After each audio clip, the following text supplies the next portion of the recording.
Hey there, today we're going to talk about the number one most common mistake people make when they're putting together their budgets. So I put together an example for you to explain it. So let's say you've got $5,000 in equipment costs and you've got $45,000 in construction. So you think your whole budget's $50,000, right? And then in match, you've got $5,000 of cash. And what is match? So match is when you, the applicant, are contributing towards the cost of the project, be it through cash donations or through in-kind contributions, meaning like you're donating personnel time. Okay, so we've got $5,000 of cash, and then you're donating $20,000 of personnel time. So you have match of $25,000. So you're thinking, okay, me and the birds are loud right now.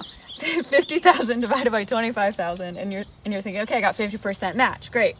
Does match equal 50%? And the answer is actually no. And I'm curious if you can see why. The issue is anything you list on the match side has to be listed in the cost side. It has to be in the budget for us to be able to say we're paying for it.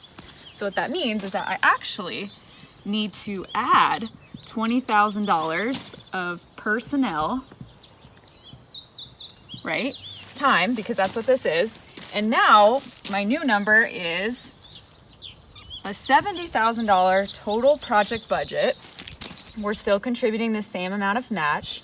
And what that means, if you divide those two numbers up, is that actually you're providing 36% match. Hopefully you can read my handwriting. So that's a big difference, right? To go from 50% to 36% match, just because you weren't accounting for a cost over here in your budget. So I hope that's making sense. Any single thing that you list in match has got to be in cost. And if you do that, your budget's going to be off to a rockin' start.